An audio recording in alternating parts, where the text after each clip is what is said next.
terhormat, kepada Bapak, Ibu guru serta guru karyawan yang saya hormati, serta anak-anak yang berbahagia. Assalamualaikum warahmatullahi wabarakatuh.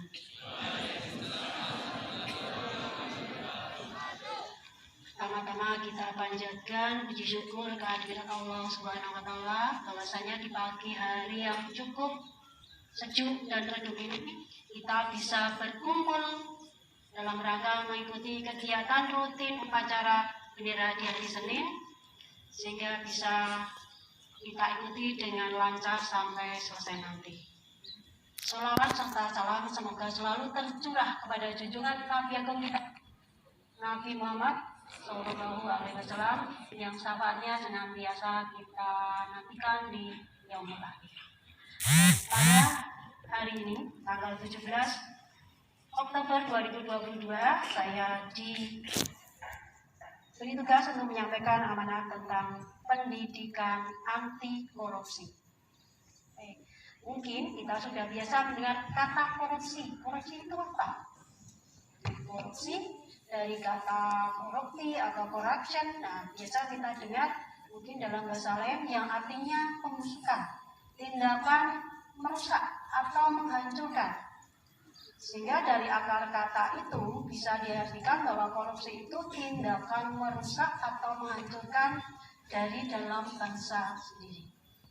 Sedangkan menurut Kamus Besar Bahasa Indonesia, korupsi bisa diartikan sebagai tindakan penyelewengan atau penyalahgunaan uang negara, bisa yayasan, organisasi, ataupun lembaga yang lain. Baik, pada akhir-akhir ini kita sering menyaksikan berita tentang tindak pidana korupsi dan perilaku koruptif di mana-mana. Terjadi di hampir semua daerah di tanah air, di semua level dan di semua segi kehidupan dengan beragam jenis, modus, dan kompleksitas.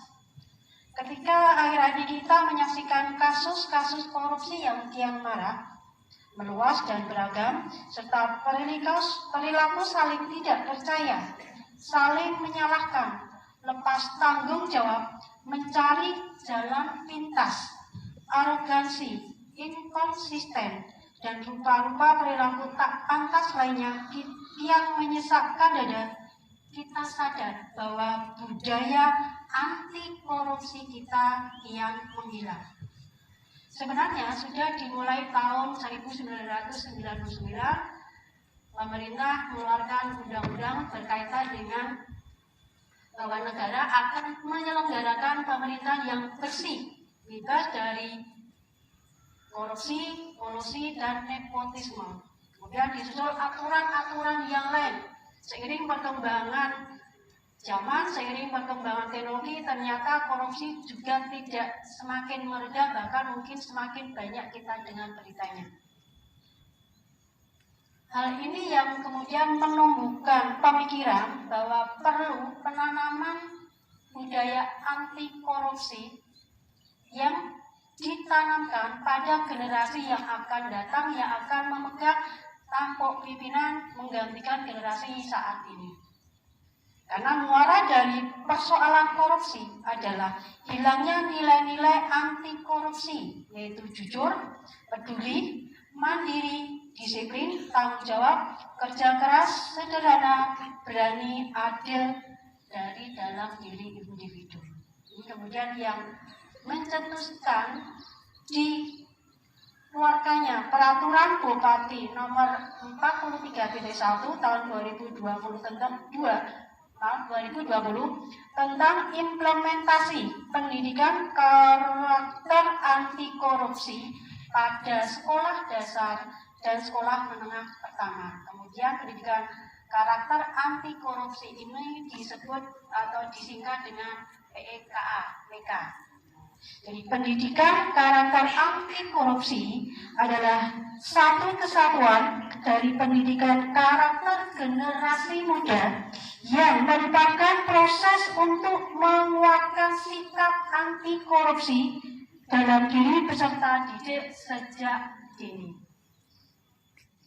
Jadi pendidikan anti korupsi merupakan salah satu bentuk upaya pencegahan dan pemberantasan korupsi yang dilakukan melalui pendidikan baik formal maupun non formal. Sehingga pendidikan anti korupsi ini akan memiliki 3 fungsi atau 3 peran.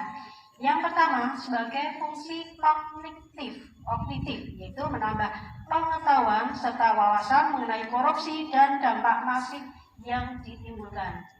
Kemudian sebagai fungsi afektif, yaitu membentuk moral dan karakter anti korupsi peserta didik dengan cara menanamkan nilai-nilai anti korupsi dan menerapkannya dalam kehidupan sehari-hari. Yang ketiga sebagai fungsi psikomotor, yaitu kesadaran moral untuk melawan berbagai bentuk praktek korupsi yang ada di lingkungan sekitar.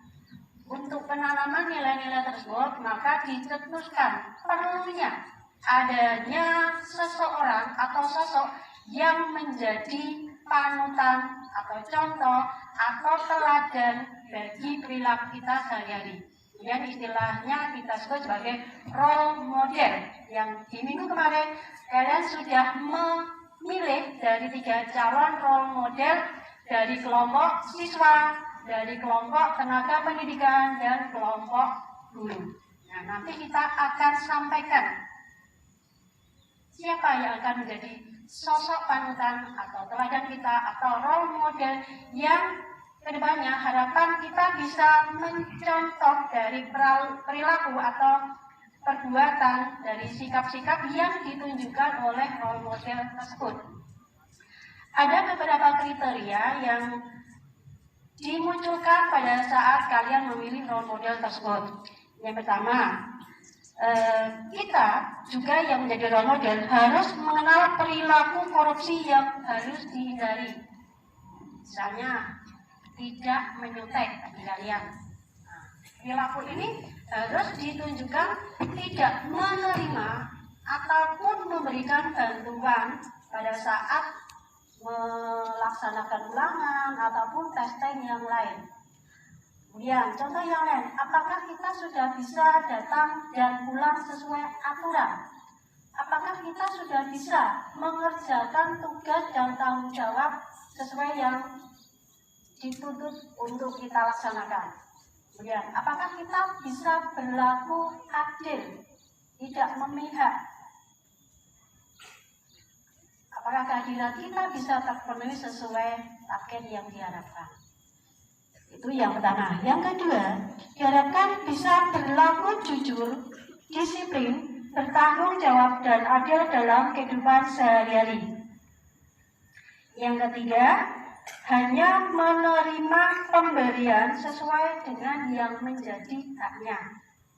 Yang keempat, bisa menghormati dan memenuhi hak orang lain. Kelima, mampu menganalisis sebab dan akibat dari perilaku korupsi dalam kehidupan bermasyarakat dan bernegara. Keenam, memiliki kebanggaan berperilaku anti korupsi.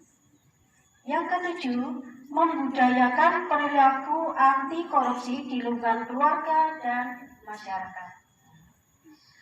Melalui kajian KPK yang ditemukan 9 nilai sebagai pembentuk karakter yang bermuara pada perilaku anti korupsi. Jadi inti dari nilai-nilai yang ditujukan tadi yaitu kejujuran, tanggung jawab, kesederhanaan, kepedulian, kemandirian, disiplin, keadilan, kerja keras, dan keberanian. Jadi dapat kita simpulkan bahwa pendidikan anti korupsi ini bertujuan untuk menanamkan kebaikan-kebaikan sehingga peserta didik bisa bersikap dan bertindak sesuai nilai-nilai yang menjadi kepribadiannya. Itu pendidikan anti korupsi yang sudah dimulai dengan kemarin pemilihan role model. Nanti dalam pembelajaran mungkin akan juga ada materi-materi yang berkaitan dengan pendidikan anti korupsi. Kalau karakter tadi sudah tertanam pada diri kita, maka kita akan bisa mencanangkan atau memprogramkan ke depannya bahwa sekolah kita akan menjadi sekolah budaya. Nah, pada intinya, kalau kita sudah bisa melaksanakan karakter-karakter tadi, inti dari karakter itu bahwa kita bisa bersikap sopan, tertib, dan santun dalam bertutur kata. Itulah yang kita harapkan, sehingga segala yang kita tunjukkan dalam keseharian mudah-mudahan bisa kita cerminkan perilaku yang bisa tertanam pada diri kita, yang bisa tidak bertentangan dengan karakter korupsi. Kita akan menanamkan nilai-nilai yang anti korupsi dengan contoh ataupun sosok panutan yang bisa kita lihat dari keseharian sosok-sosok yang menjadi panutan kita. Kemudian yang terakhir, bahwa ke depan sekolah kita juga akan mencanangkan sekolah ramah anak. Nah, nanti mungkin akan ada program-program kegiatan yang bisa memfasilitasi atau mewadahi segala kreativitas atau mungkin karakter-karakter pribadi-pribadi kalian yang kita kelola dari tim nanti yang akan menangani masalah sekolah ramah anak. Itu saja yang saya sampaikan pada pagi hari ini. Adakah salah kata saya mohon maaf. Assalamualaikum warahmatullahi wabarakatuh.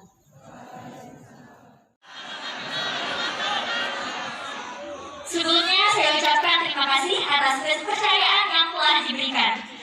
Pada kesempatan kali ini, saya ingin mengajak teman-teman untuk menolak segala jenis korupsi dengan mengedepankan sikap jujur, disiplin, tanggung jawab, berani, sederhana, dan pastinya yakin.